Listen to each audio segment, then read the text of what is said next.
Сибирского федерального университета и наши гости. В рамках Красноярского экономического форума у вас есть возможность встретиться с очень интересными людьми. Сегодня вы имеете возможность встретиться. Я представлю нашего лектора. Это Арно Леклерк. Он партнер Lombard Odier Capital Partners, глава подразделения новых рынков этого банка. Арно Леклерк, он автор книги «Россия как евразийская держава. Геополитическая история от основания до Путина». То есть он очень много знает о России, да? Чуть-чуть попробуем. Сейчас там расскажет. Кроме того, наш лектор, член Исполнительного комитета частного банка. Тема лекции сегодня, которую вы прослушаете, это геополитика и бизнес. Да? Геополитика и бизнес. Ребята, подключайтесь к нам быстро-быстро, чтобы мы даже не заметили, что вы только что зашли. Я вас прошу после лекции задавать вопросы. Подумайте в течение лекции о том, что вас заинтересовало, что еще бы вы хотели узнать. Вопросы, прошу, поднимать руку. К вам подойдет девушка с микрофоном. Только таким образом синхронист-переводчик получит возможность перевести ваш вопрос правильно. Поэтому поднимаете руку, девушка подходит, задаете вопрос и общаетесь. Можно задавать по-русски? Да, можно задавать по-русски. Микрофон, да. Итак, приступим, да? Спасибо. Доброе утро. Будем ли мы на английском, могу я на английском языке говорить или как? So I can speak in English. Okay. Да, это немножко лучше для меня. Извините, пожалуйста, я тоже очень мало спал, и вот поэтому я думаю, что даже у меня есть на английском языке такой французский акцент, но уже надеюсь, что будет понятно. So I introduce myself. I'm a banker. Don't complain. Don't shoot. I'm also a professor in geopolitics, which was a hobby, which became a little bit more serious over the years. And we're going to talk today a little bit about geopolitics and how eventually it translates into business. Because we often learn in universities about economics, about finance, about geography, about all these things which are very important. And sometimes, you read in newspapers, but what's going on, with Russia and the oil and gas industry and China and US, what's going on in the Middle East, Africa, so we read these things. But it's not always easy to sort of capture, and see the meaning behind it, or trying to see the balance of powers. Because geopolitics, this is about the powers of the countries and how they fight today, maybe with sometimes different ways of fighting each other, and the ways they have always fought each other. So I will first start this presentation today, this lecture, with some main, actually, geopolitical concepts, not too boring, don't worry, but it's so that at least you can, when you read, I would like that when you read an article in the future talking about these topics, so that you see, I remember this lecture with this French guy, whatever his name, this Swiss banker, and now I'm trying to understand. So in other words, I'm trying to give you, as we say in French, une grille de lecture, which is a roadmap, if I can say, not to paraphrase the Krasnoyarsk Forum today. We're trying to get some kind of reading tools to see sometimes what is behind the article that you read. So, by the way, if you have any question at any point of time, please ask. So to take a personal example, as I'm a banker in my own private banking business in Switzerland, I have to deal with Middle East, which I'm in charge of. I'm also in charge of Russia and Central Asia. And believe me that in banking, these geopolitical factors always come to mind. Can we work with the oligarchs? Can we not work with these people? How they have made their money? What is the future? How is the policy of Mr. Putin with the US? Should a big company, should this company make some specific investments in Russia, in Siberia? What is the future of Siberia? And so on. So this is not just, conceptual academic world, but something very down to earth and very useful. But before we get to that point, let's try to see some basic and simple concept in geopolitics. The first one that I want to touch upon is that when you're talking about geopolitics, you're talking about some countries, and you're talking about geography and territories. And the first one is what we call enclaved or landlocked territories, which is a very important notion in geopolitics. What does it mean? It means that a country which basically has no exit. So there is no sea, there is no other access. And I hope it works. Не работает пока. Помогите, пожалуйста.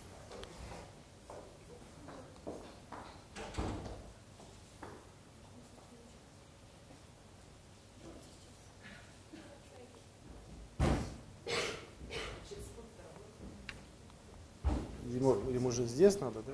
Нет?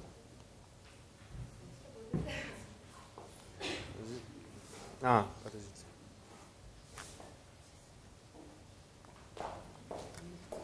Есть. Да. Спасибо. Извините. So, this is a major notion in geopolitics, the landlocked, the enclaved territory, because usually, and in history, it has led to many wars. And one of the very simple example is the one that you can see on the map, which was Germany and the Danzig corridor.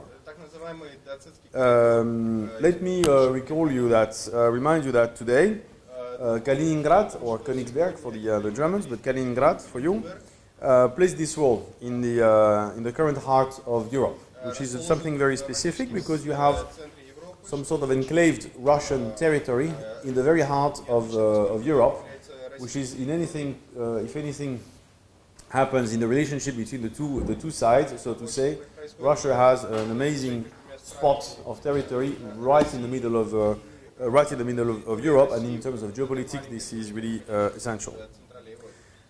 A country which is landlocked basically depends on its neighbors, which is a major difference with the other countries.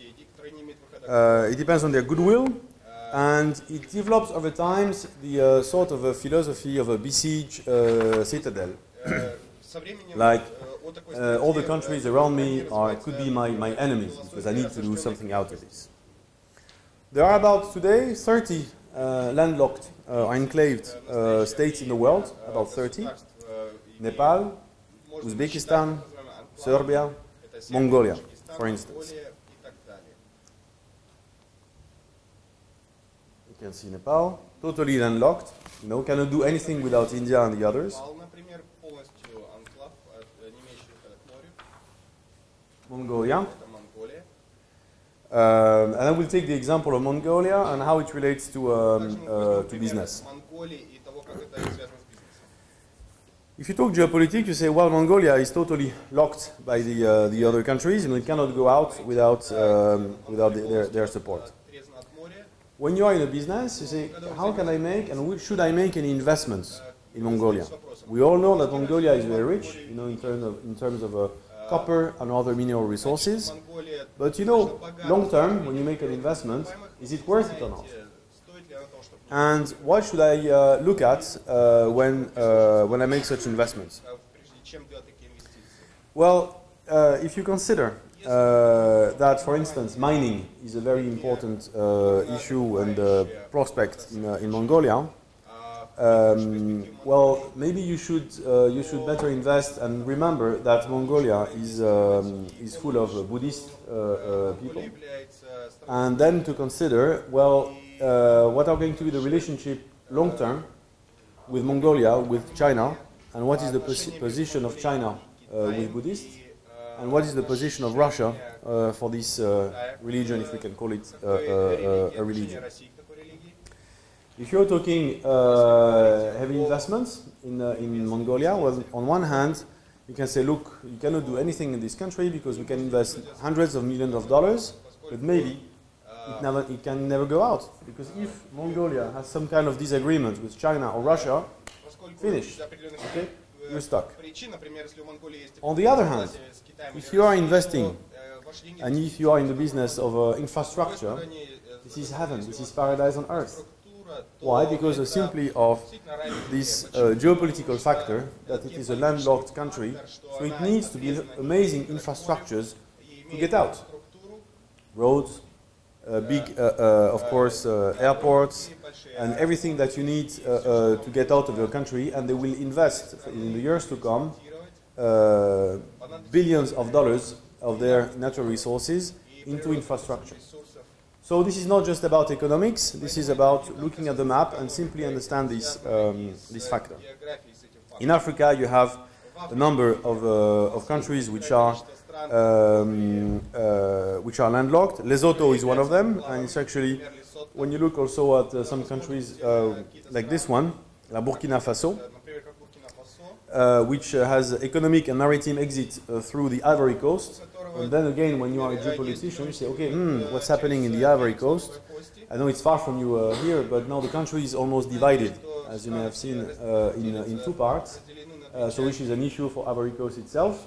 But for the neighboring country, it's at that end, because now you have two tribes separating basically the country, and basically no economic future as far as it is concerned. In the Middle East, let's just quickly mention Iraq, which, as you all remember, tried to access the Gulf via Kuwait. You can also look at Jordan, which is a landlocked country, with Syria. I don't know if you cannot see too well, but Syria on one hand, and Iraq next to it. And simply, when you read the newspapers today about Syria, maybe it helps to understand that it is an enclaved country, and why, at least from the eyes of Syrians, why they always consider Lebanon as some kind of a prolongation of the natural territory.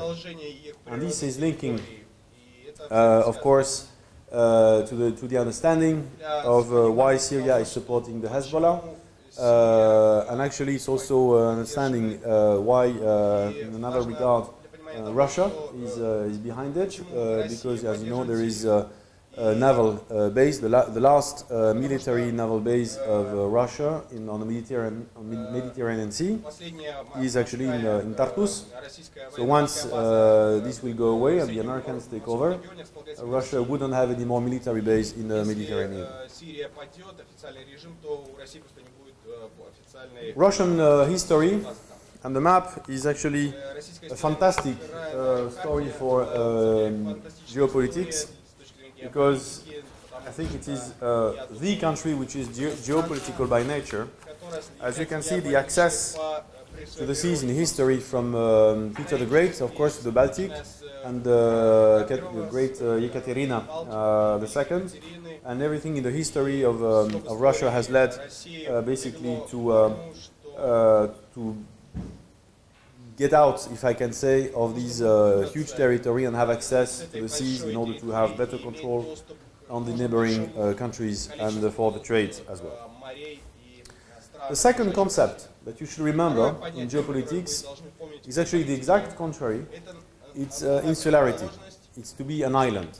The best example, of course, is England, which was conquered the last time by actually the Normans, and the French Normans, and with William the Conqueror, and almost never since.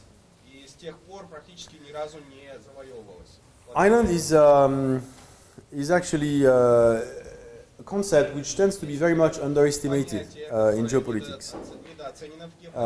We know, of course, about England and governing the seas, but let's not forget that no crusade would have been possible without getting back, the Sardinian, Sicily, and the Corsican bases. So the Crusaders would have never gone back to Jerusalem if there was not some islands, and you see like this many examples in history. If we take in today's time, and also to understand what's going on, for instance, in the Middle East, let's take two examples, but one essentially, which is in Bahrain. As you see, Bahrain is very small place, and it means actually in Arabic it means the two seas. It has always been in a strategic position, and subsequently a number of countries wanted to take over Bahrain. First the Portuguese, then the Persians, who were like fighting with Oman to get it, and then the Bedouins, and so on. So when you look at the history, and once again relating geopolitics to business and economy, when you look at the map, say why would I invest in Bahrain? It's a small island, and everybody around these guys, Persia, Iran, and so on, always in history they wanted to take it over. Nevertheless, strangely enough, you can see that for many years, a number of Western, American and European banks had decided to have their head office for the Middle East in Bahrain.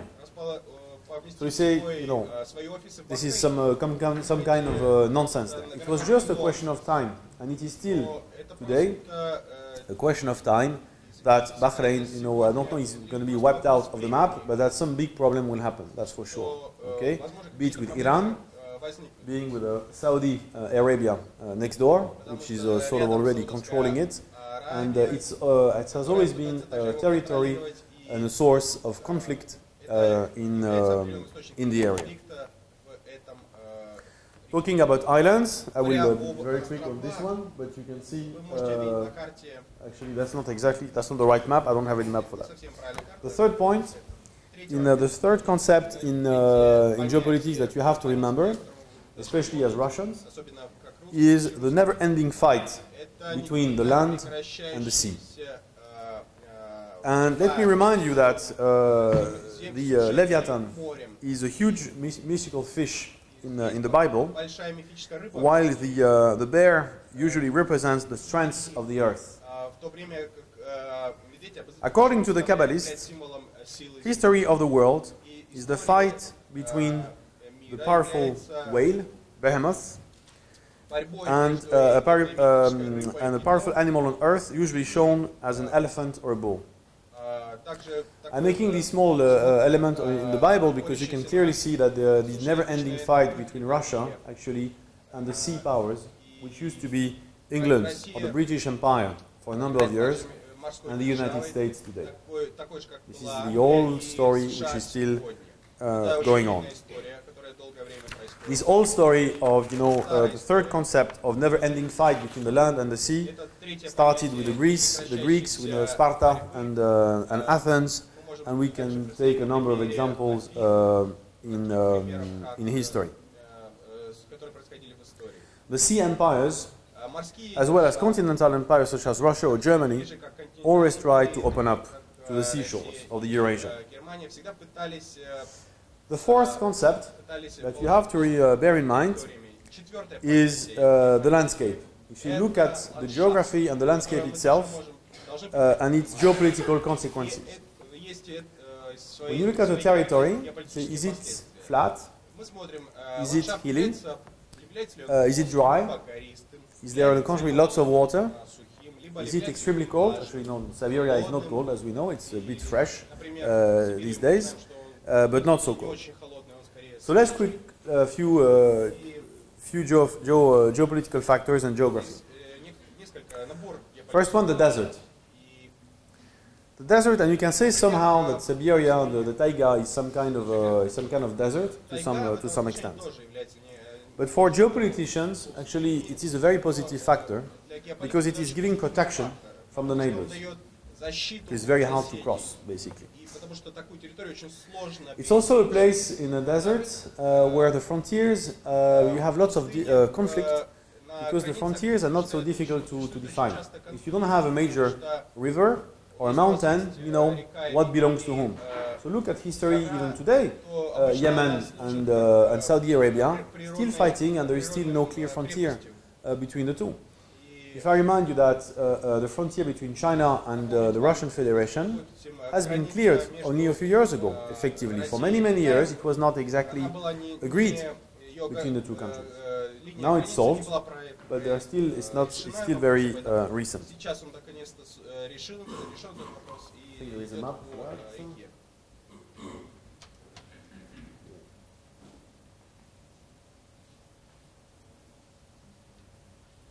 And of course, when you discover some natural resources at the neighbor's expense, then you will see that people, why they say this is mine, no, this is yours.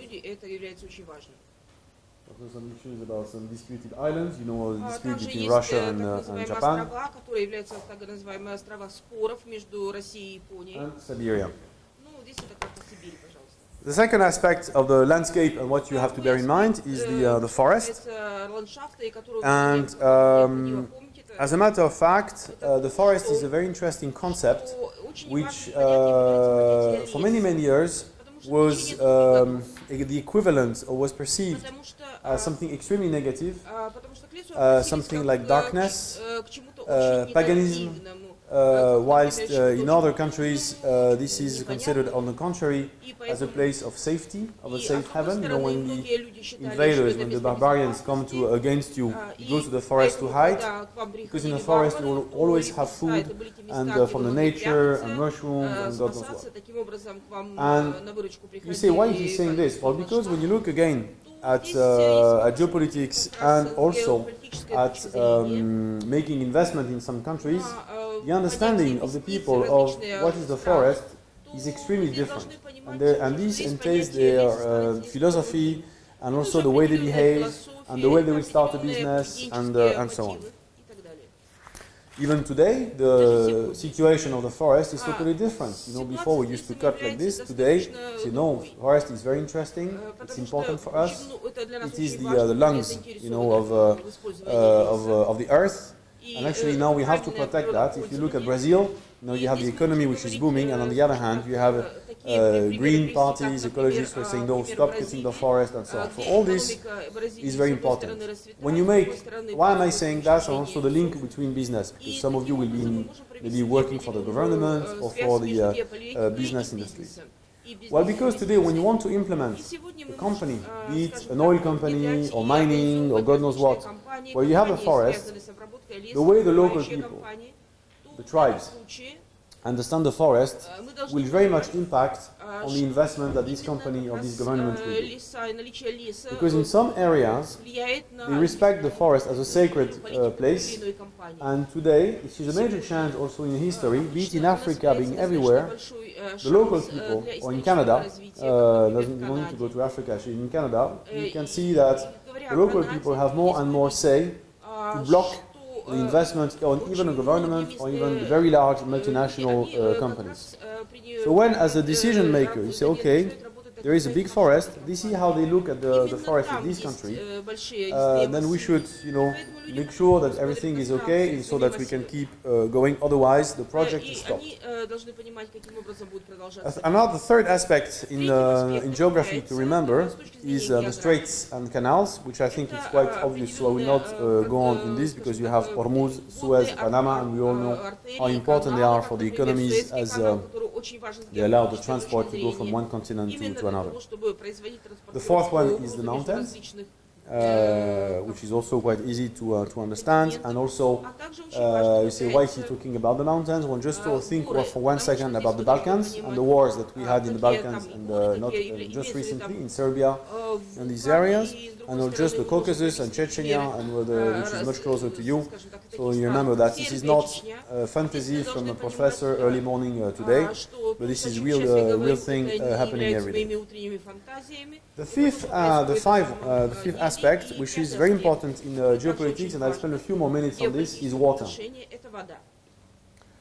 And this is probably the most important geographic or geopolitical factor which exists. First of all, the great rivers are usually frontiers, And a number of states were born simply because of them. Thailand, Vietnam, Pakistan, Paraguay, Niger, Egypt, of course. And for obvious climatic reasons, you know, in Europe, we are not so much aware of the importance of water all over in the world, simply because we have a lot of it, and we are privileged. But this may change, you know, if the planet warms up and the Gulf Stream disappears. This will have major consequences on Western Europe. But let's look quickly on some 4 different areas where the water was a major topic recently. And then I will give you one very simple example. First one is Lebanon and Turkey. I hear that some of you are learning Turkish. Well, these in the Middle East, in this whole area, these are the 2 countries which have enough water actually to sustain their needs. Syria and Iraq, they have sufficient quantities, but actually they depend on Turkey's goodwill. And we'll come back to that in a second. The third one is Israel, Jordan, the West Bank and Gaza. You can talk, you can read, you know, in newspapers about Jewish settlements. You can talk about the Palestinians. You can hear about all these religious factors, which are very important, of course.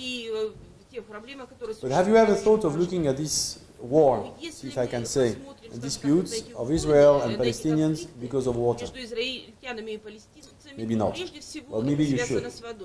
You know, there is a wall which is being built, which is built actually between Israel and the Palestinian side. And it's not like the curtain wall that we used to have between us before, like a straight wall like this, or a wall which is between US and Mexico, for instance, you know, to forbid the people to come in. The wall between Israel and these Palestinian territories is like this. Why? Not because the Israelis are artistic people and they want to make walls like this, no. Simply because it controls the water. And they have built the wall in such a way so that the Palestinian territories depend on Israel for water. The populations don't have water, so they need to ask Israel to get it. So Israel can open it or can close it. This is worth the best any missiles or arms that you can think of. So now maybe you start thinking, say, when I read the newspaper and I hear about the news about that, it's not just about religion, it's about water. As simple as that.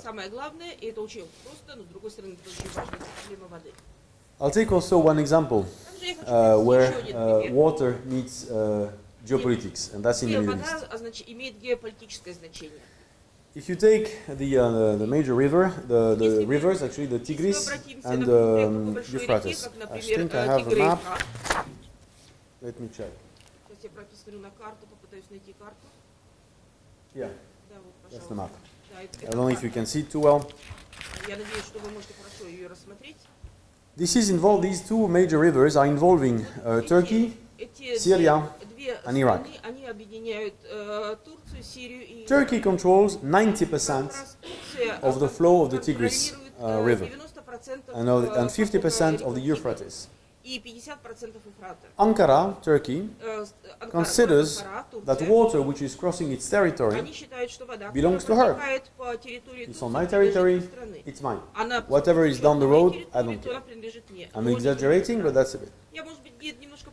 And you have the gap, which is called the Great Anatolian Project, which is a big project of dams, which should cover in the future 50% of Turkish energy needs and 25% of its agriculture.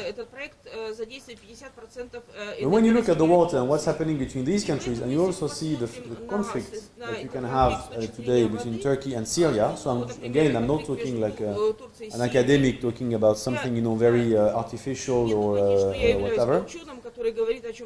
Look at the chain and the chain reaction for the whole Middle East. If Turkey reaches its objective to have these dams and to control the water flows of the Tigris and the Euphrates, Syria will get about 30% less of the Euphrates water. 40%.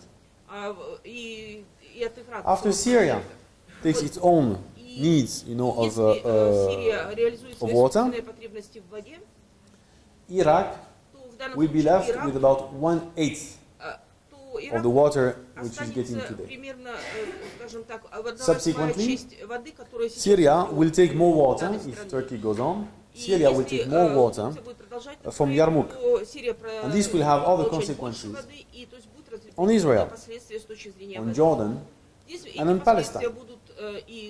Likewise, Iraq would have no other choice if Turkey goes on to take water from another river which is called the Chat El Arab, and this will have major consequences with its neighbor Iran.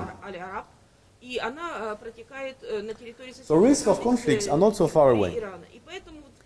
Let's remember that not so long ago, actually in the 70s, when the Syrian got more control over a dam which is called in Al-Taqba, and Baghdad, Iraq of Saddam Hussein, noticed that 1/4 less of water was flowing into the territory, the troops were immediately sent to the frontier. Okay. So once again, I'm not saying that this is the only aspect to look at, but when you look at the differences of perspective between Iraq, for instance, and Turkey and Syria today, look as well as some major geopolitical factors. Are they enclaved, not enclaved, water, the desert, where is the frontier, and what are the consequences on the others.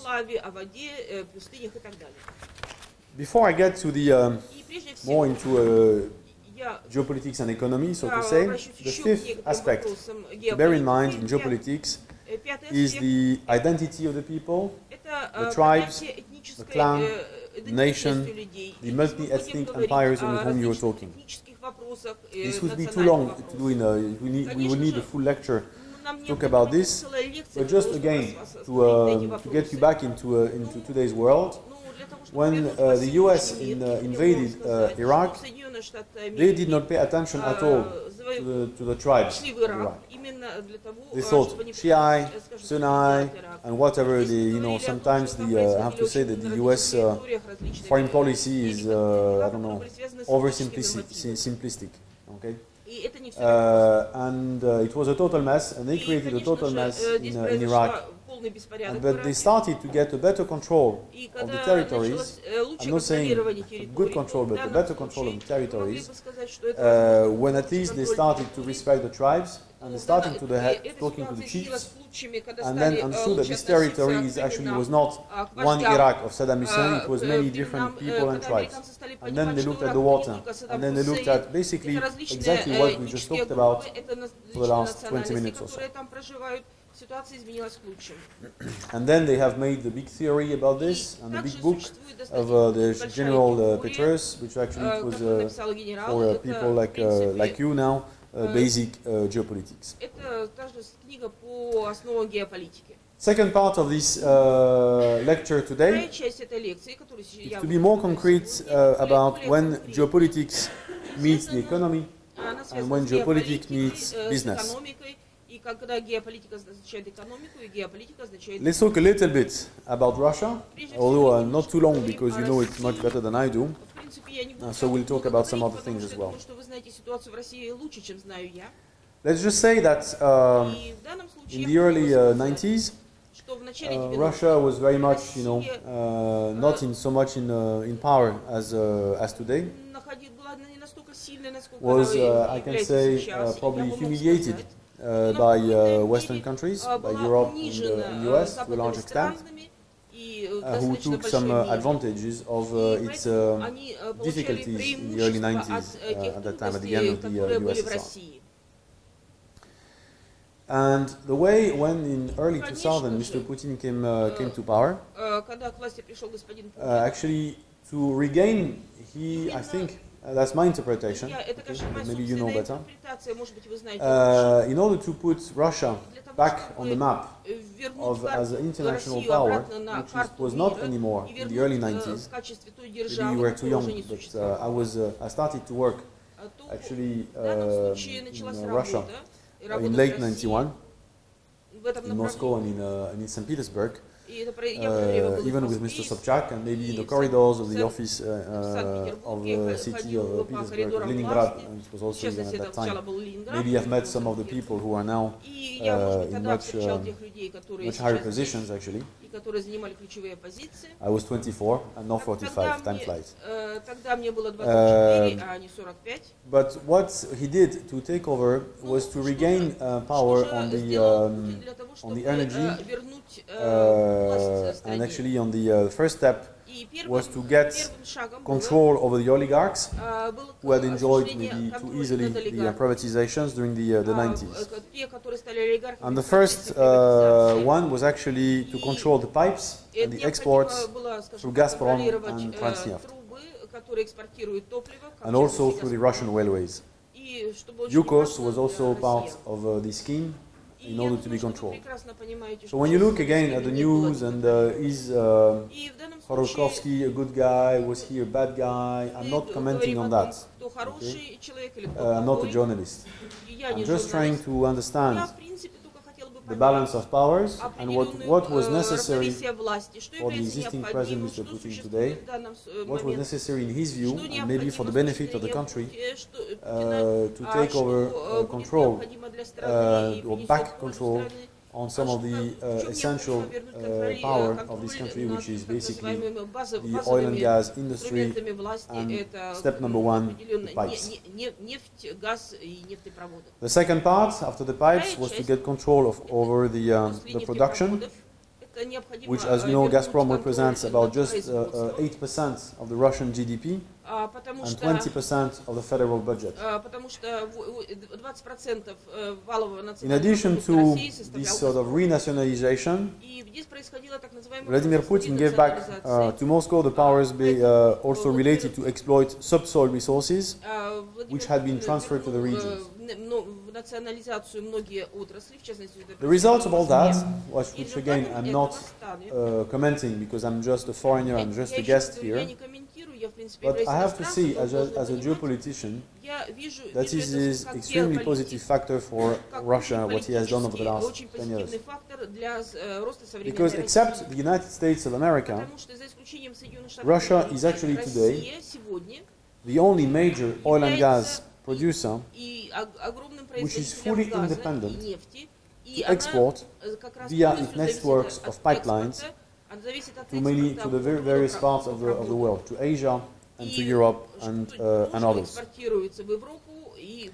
And this is definitely putting Russia back on the map of powers. Sometimes maybe Russia is using it well, sometimes not well, I don't know. With Ukraine, with Poland, with some others. At least it's not very well perceived in Europe, this new control. But if you put yourself in your shoes, which is the Russian shoes, and trying to understand, as I say, not to have a French beret or whatever, but to have a Russian shapka, this is very important, and this is extremely positive actually for the country and the power of this country. And never forget that the other countries may be friends, they are not always enemies, but at least they are competition, concurrence. Let's leave Russia for a while and let's go to another country which is quite interesting in terms of geopolitics and meeting the economy. And this is Qatar. Okay, another very small case. Which has oh, I'm sorry, I forgot these are the tribes in Iraq. I forgot.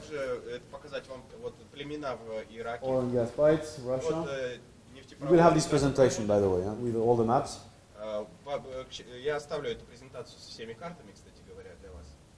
Yeah, before I go to Qatar, this is essential. You know, the North Stream and the South Stream. The North Stream is to bypass Poland to send the gas to Germany.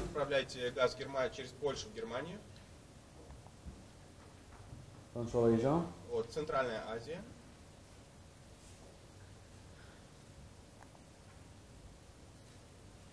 Russian gas import in Europe. Импорт российского газа в Европу.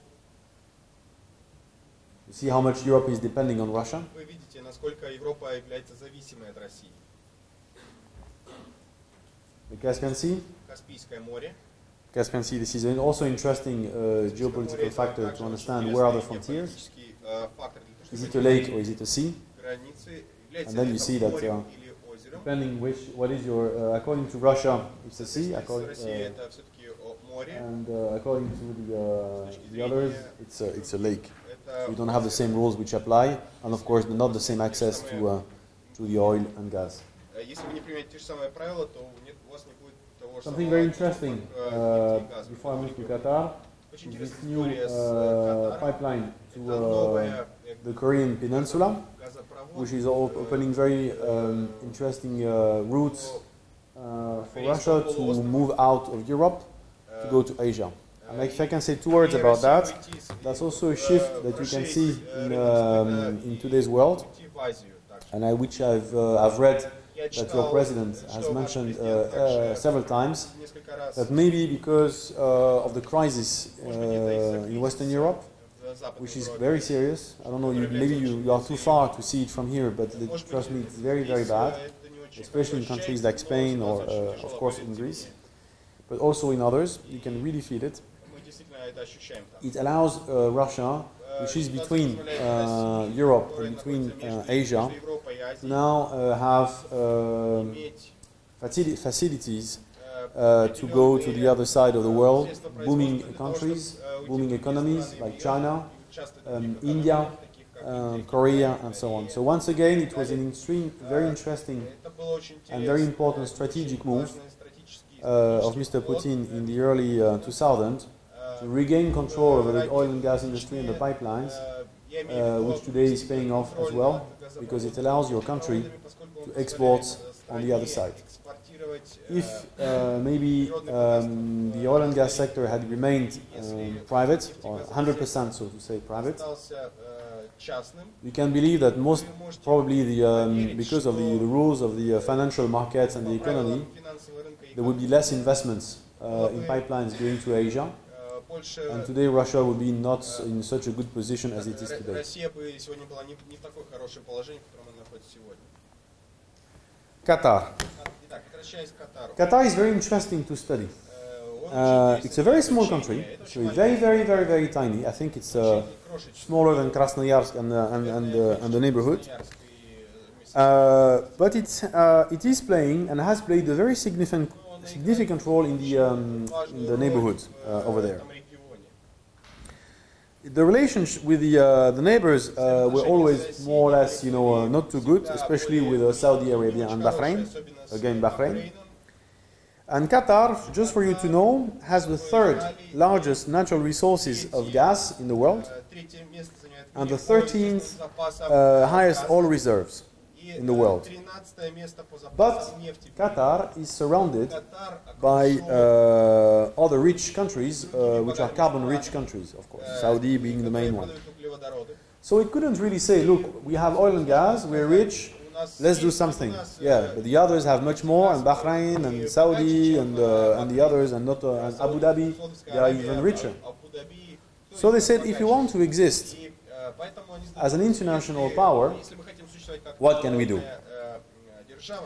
So first, and that can be maybe some examples as well, which should be maybe not followed, but at least being inspiring for Russia as well. Because if Qatar, which is a very, very tiny, microscopic country in the world, if they succeeded to some extent, I think Russia could do much, much more. So first, it has created a sovereign fund, which Russia has as well, but not as efficient, which is called the QIA, which is Qatar Investment Authority. This sovereign fund has about today $100 billion of assets. And you have basically two people who are running it, the Emir himself and his uncle, the Prime Minister. $100 billion. Qatar has a population of just 1.8 million people, and just 15% of them are Qataris. What are the elements, usually elements of power, when you look at a country? So is this country strong or not? First one is military, hard power, tanks. Qatar is under the US security coverage since the Defense Cooperation Agreement in '91. And after the Saudis asked the US to leave, the military base of Saudi, the US chose Qatar and actually has built the largest military base in the region. So somehow they are paying money, but they are protected by the US in terms of military. That's the first aspect of power when you analyze the power. The second aspect, where actually Russia is not as strong, is the widespread propaganda of Qatar. Qatar is selling itself as an amazing marketing. And this marketing is direct and indirect. Directly, you have several multinational companies which are officially employed by the government. So Qatar is paying, advertising companies, advisors, lobbyists, to promote Qatar outside in the world, to create a good image, to create many good things. Indirectly, they are holding sports events, as you know, including the football World Cup in a few years. The internationalization of Qatar Airways, which is very much, taking the flag. And Aeroflot is not exactly yet, unfortunately, it's a good company, by the way, but it's not exactly in terms of marketing at the same level of Qatar Airways, which managed to do that in very short few years. Qatar is also the host of 6 US universities.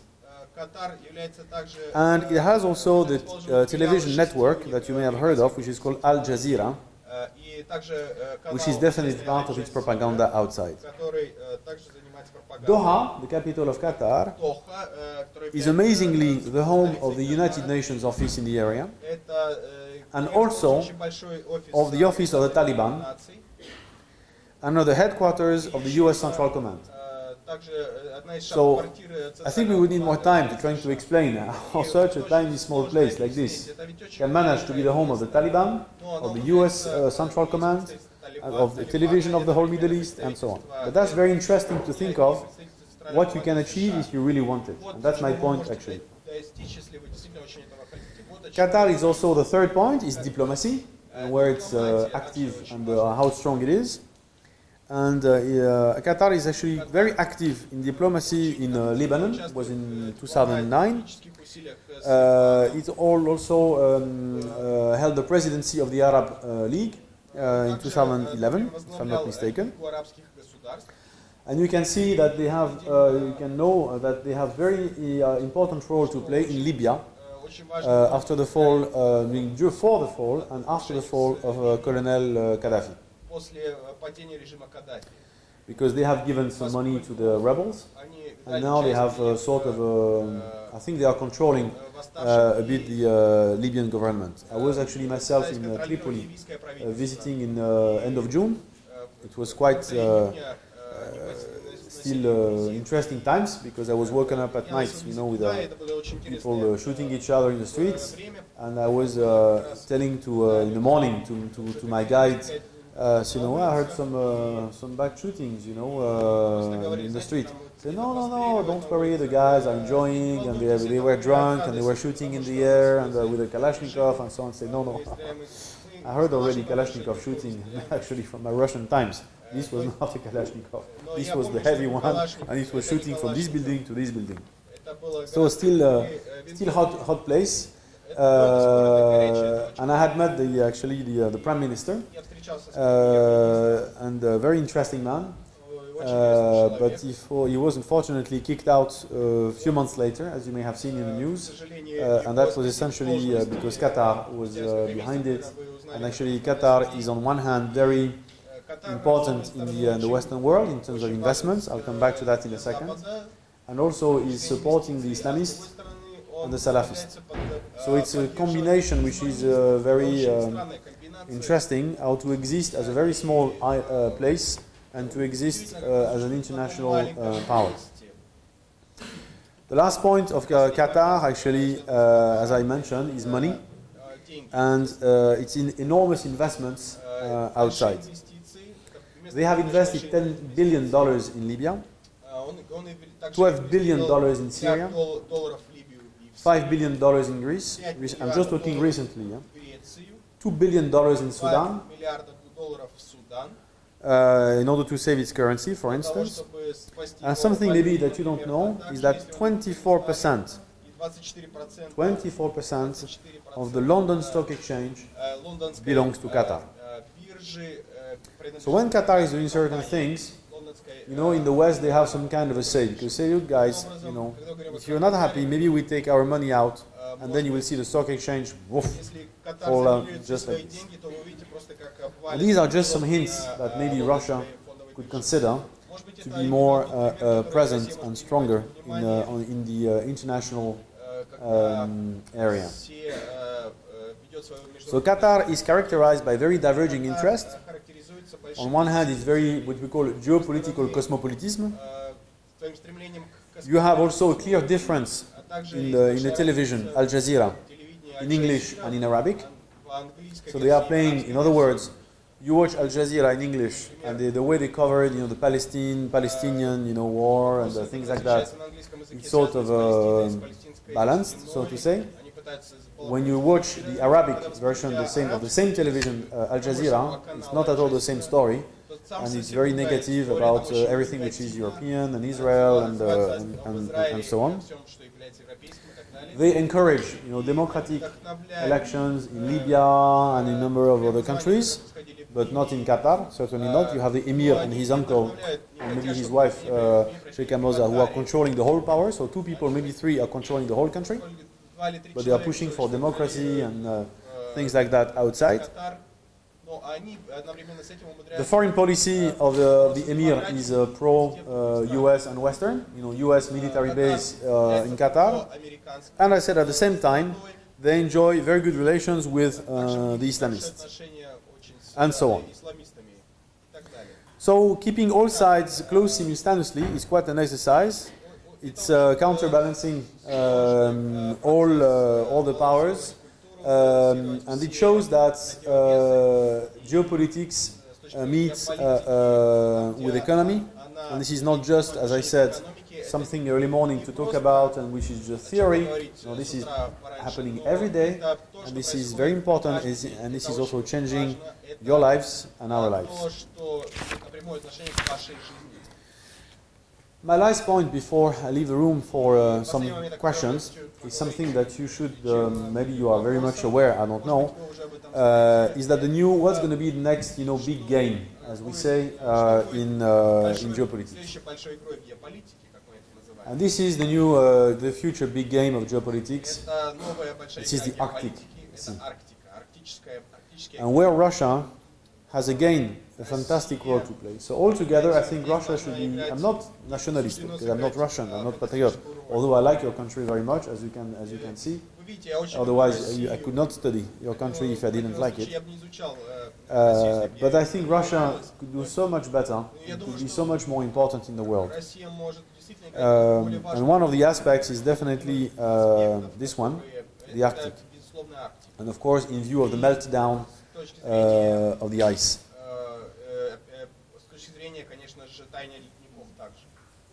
The main driver behind all this is that you have of the great melt, as we call it, the ice melting, will be two major consequences. First one is that 1/4 of the world undiscovered oil and gas deposits, this is from US Geopolitical Survey, is in the Arctic area. While the Alaska Arctic could contain up to 27 billion barrels of oil, it is clear today that the most significant will be claimed by Russia. According to the Russian Ministry of Natural Resources, the Arctic territory may contain up to 586 billion barrels of oil, more than twice the current proven resources of Saudi Arabia. The second aspect to bear in mind for the future is the travel route, if I can say, is the new sea lane of the Arctic. The route above Eurasia could cut shipping distances from Europe to China and Japan in half. Besides, saving the shipping industry billions of dollars a year, of course, because it's much easier and faster. The Arctic route would also allow commercial and military vessels to avoid the Middle East and South China, which, as you know, are both very dangerous and unstable. The current choke points, such as Suez and Panama and the Strait of Malacca, would no longer dictate global shipping patterns. In other words, it could all change the geopolitics of the entire planet. And you are in Krasnoyarsk, in Russia, in the very heart of it. Thank you.